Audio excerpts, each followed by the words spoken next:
श्री गणेशाय नमः। अनंत विद्या चैनल पर आज हम वज्र सूचिका उपनिषद को समझने की कोशिश करेंगे। तो चलिए शुरू करते हैं। ब्राह्मण, क्षत्रिय, वैश्य और शूद्र ये 4 वर्ग हैं। इन वर्गों में ब्राह्मण ही प्रमुख है, ऐसा वेदों में कहा गया है और स्मृतियों में भी लिखा गया है। अब यहां सवाल यह उठता है कि ब्राह्मण कौन है? क्या वह जीव है या कोई शरीर या जाति या कर्म या ज्ञान या धार्मिकता है? इस स्थिति में यदि सबसे पहले जीव को ही ब्राह्मण माने कि ब्राह्मण जीव है, तो यह मुमकिन नहीं है, क्योंकि पहले और आने वाले समय में कई जीव हुए हैं और होंगे। जीव अपने कर्मों के आधार पर जन्म लेते रहते हैं और उन सभी का स्वभाव एक जैसा ही होता है। वह अपने पूर्व जन्मों के कर्मों और गुणों से बंधे रहकर ही कार्य करते हैं। इसलिए जीव को ब्राह्मण नहीं कह सकते। क्या शरीर ब्राह्मण है? नहीं, यह भी नहीं हो सकता। चांडाल से लेकर सभी इंसानों के शरीर एक जैसे ही होते हैं, यानी 5 तत्वों से बने होते हैं। उनमें बुढ़ापा, मौत, धर्म अधर्म जैसी बातें सभी में समान होती हैं। ऐसा कोई नियम नहीं है कि ब्राह्मण गोरे रंग का हो, क्षत्रिय लाल रंग का हो, वैश्य पीले रंग का हो और शूद्र काले रंग का हो। और अगर शरीर ब्राह्मण होता तो पिता या भाई के अंतिम संस्कार में शरीर को जलाने पर बेटे या परिवार के लोगों को ब्रह्म हत्या का दोष लगता।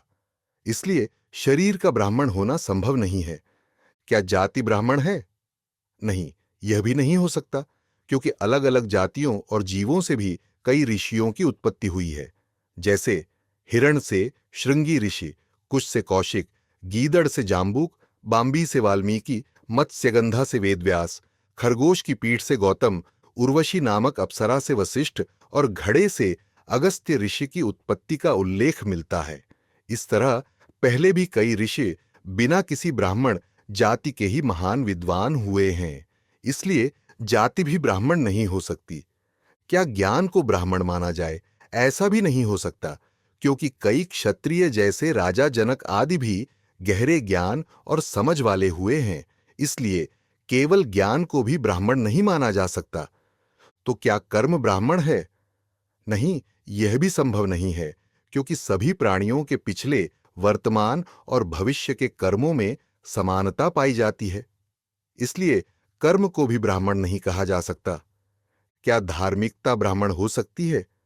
यह भी पक्का नहीं कहा जा सकता, क्योंकि क्षत्रिय और अन्य वर्गों के लोग भी सोना आदि का दान, पुण्य कर्म और धार्मिक कार्य करते रहते हैं। इसलिए धार्मिकता भी ब्राह्मण नहीं हो सकती। तब ब्राह्मण किसे कहा जाए? वह जो आत्मा को द्वैत रूप में न देखे, अर्थात सभी आत्माओं में एक ही परम आत्मा का अनुभव करे, जो अपनी जाति, गुण और कर्म से परिभाषित न होता हो, जो जीवन के 6 दुखों यानी भय, मोह, जरा, व्याधि, मृत्यु और जन्म के चक्र से मुक्त हो चुका हो, जो सच्चित आनंद में स्थित हो, अर्थात ब्रह्म के आनंद और ज्ञान से ओतप्रोत हो, अपनी ही स्थिति में अडिग रहे, अर्थात बाहरी प्रभाव, विकार या परिस्थिति से विचलित नहीं होता हो, जो अंदर बाहर आकाश की तरह फैला हुआ हो, अर्थात जो ब्रह्म में लीन होने के कारण असीम और व्यापक हो चुका हो, जो अखंड आनंद का स्रोत हो, सामान्य समझ से परे हो और केवल अनुभव के माध्यम से ही जाना जा सके, जो परोक्ष अर्थात न दिखने वाले रहस्यों को भी स्पष्ट रूप से देख सके, जो इच्छाओं, मोह, राग द्वेष और दूसरे दोषों से मुक्त होकर पूर्णता प्राप्त कर चुका हो, जो मन की शांति और इंद्रियों के संयम में निपुण हो, जो ईर्ष्या, लालच, उम्मीद, मोह जैसे भावों से दूर हो, जो दिखावा, घमंड और दूसरे दोषों से अपने मन को पूरी तरह अलग रखे, वही ब्राह्मण है। ऐसे ब्रह्मभाव को प्राप्त मनुष्यों को ही ब्राह्मण माना जा सकता है। ऐसा वेद, स्मृति, पुराण और इतिहास का निष्कर्ष है।